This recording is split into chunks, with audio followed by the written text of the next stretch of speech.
Kung gusto mo raw matikman ang trending fried chicken ngayon na boneless, bite-size at pinaliguan pa ng special sauce, order na!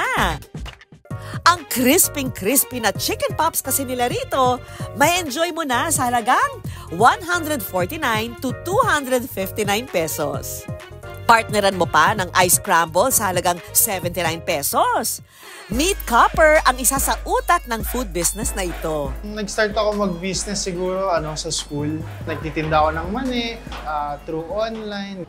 Sa edad 18, racket is life na raw itong si Copper. Lalo na nang minsang ma-scam ang kanyang ama sa perang kailangan nila. In-invest niya. Ang nangyari, na-scam. Dapat kasi pambayad sa tuition fee sa college ko yun.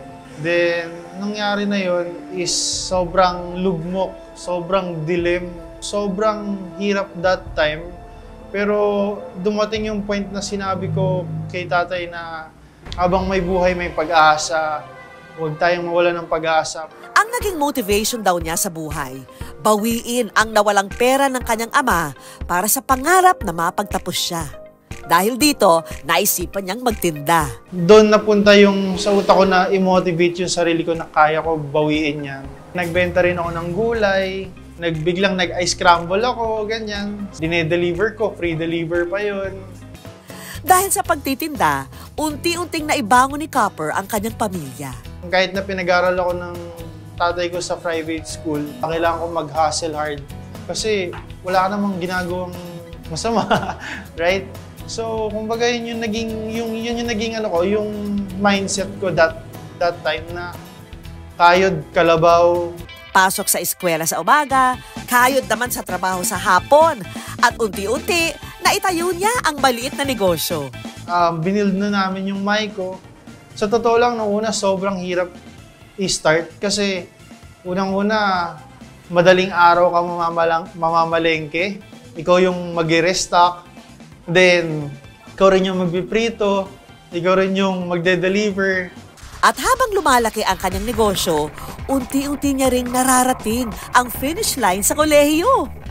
At makalipas ng ilang taong pagsusumikap, ang good news ni Copper, bukod sa nabawi na niya ang nawalang pera na may bonus pang kita, naiuwi na rin niya noong nakaraang buwan ang pinakaasam-asam na diploma. At naging Entrepreneur of the Year pa ng kanyang batch, ha? Mission accomplished, Copper! Konting trivia, mga kapuso. Alam niyo ba na ang pangalan ng negosyo ni Copper na Maiko ay hango sa pangalan ng dalawang nagtayo nito? Sino naman kaya si May? May mga times talaga na gusto mo nang kausap about business. Pinag-pray ko kay Lord na bigyan ako ng partner. Meet Maine, ang May sa buhay at negosyo ni Copper. Katulad ng kanyang nobyo, bata pa lang si Maine, nagsa-side hustle na rin siya para mabili ang mga pangangailangan. Nag-start na magbenta ako. Lumbans, ganyan. Nag-trending po kasi yung lumbans. Mga lip tint, mga fidget spinner, lahat na nagte-trending. Hanggang sa napunta siya sa food business. Nung na-meet ko si Copper, nakakita kasi ako ng potential sa kanya. Parang all those years, nag-aantay talaga ako na may maging partner ako. Bumalik ako sa business nung dumating din si Copper. Makailang beses din daw sila nag-trial and error kung ano ang papatok sa masa. Nag-print kami, may time pa nagbahay-bahayan kami para magbigay ng flyer. Pero ang mostly nagbebenta talaga kami sa Facebook. Hanggang sa ang manok nilang chicken pops, umariba na.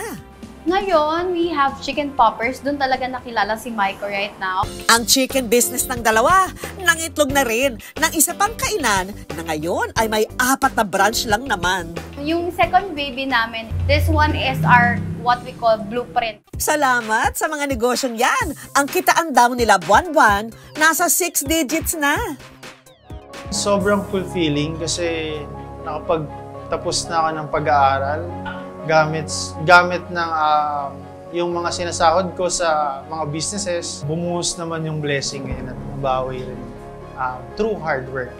Ang tangi na nga lang daw na mahihiling nila, More branches to come, more business to come, and maraming mga tao na matulungan rin kami na makapag-provide ng work sa mga talagang nangangailangan rin ng trabaho.